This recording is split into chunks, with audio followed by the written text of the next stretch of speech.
yesterday we were talking a little bit about creating your world and what you think is what appears. What does your world mean? Your experience. What's the experience of a world? I'm not sure. That's the right answer.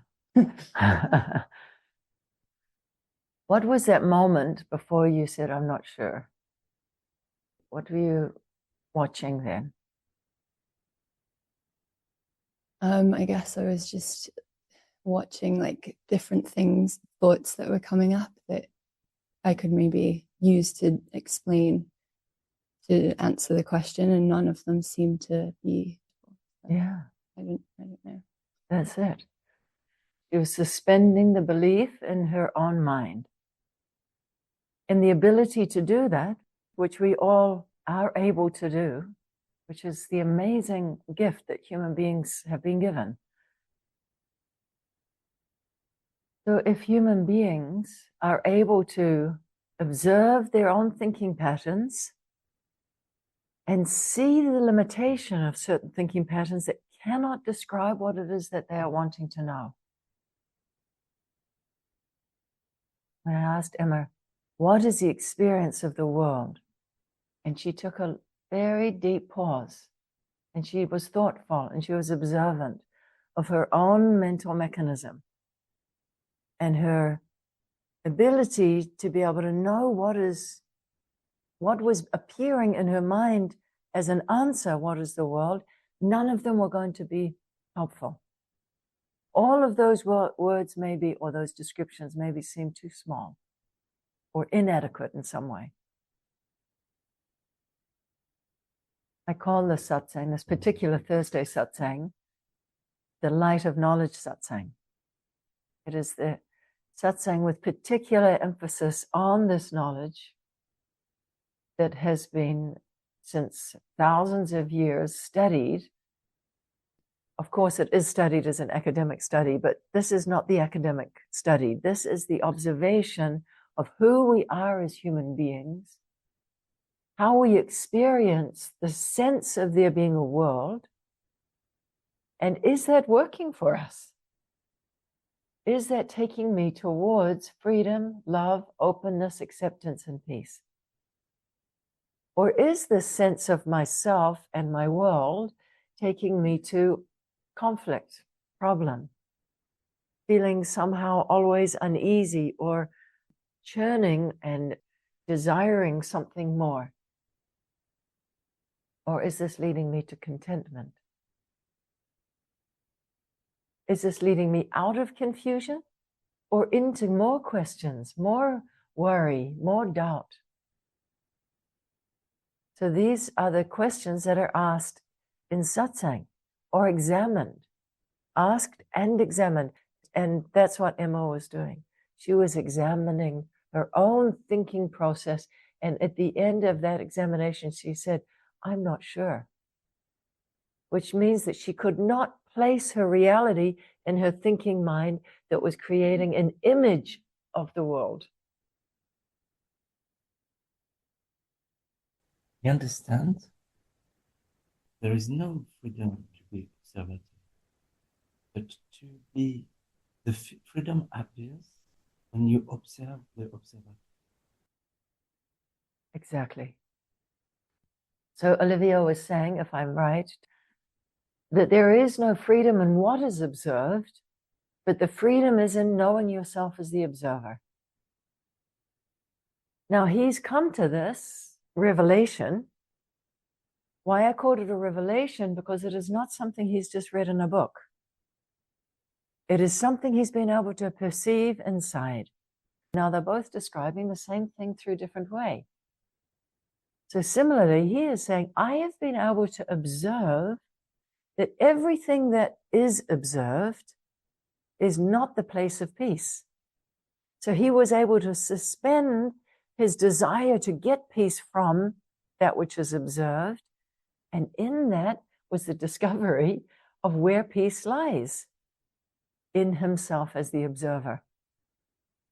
But he had to do some study. This is what I was wanting to bring attention to. He had to do some investigation, some inner seeing. And that's what this satsang is all about. How can we open this inner investigation and way of seeing ourselves, not influenced by all the assumptions we have made? And they're thick. They are thick and sticky and persistent. We don't see our way out of them until we start to feel some kind of pinching feeling or limiting experience, that we start to question the reality that the mind has made. We start to question, what do I perceive as the world? And who am I in this world? And who am I in this world? What would my purpose be to be here in the world? It's a massive assumption. Even if I say those words, the world, we all have a picture coming in our mind of something. We could all come up with some image of when I say the world, because that's what the mind does. It's image making. So we have created this sense of a world, or it has been created. Why is it then that we suffer in it? This is where the point becomes satsang, as opposed to a kind of academic study. Social sciences study how human beings behave and how they interact with each other. What makes satsang that added dimension is, are we bound to suffer in that? Where is our way out of suffering? That's always the question that is being addressed in the satsang. It makes sense then that we have to observe what is causing suffering. On one level, it can appear, well, I am made to suffer because of the world. The things that happen in that place called the world, that we will discuss a little more, what that means. The world is not doing right by me. It's done me wrong. That actually the human narrative is quite obsessed with, someone's done me wrong, and they sing a song. It's a done me wrong song. Someone's done wrong. Big Pharma's done wrong. Governments have done wrong. Corporates have done wrong.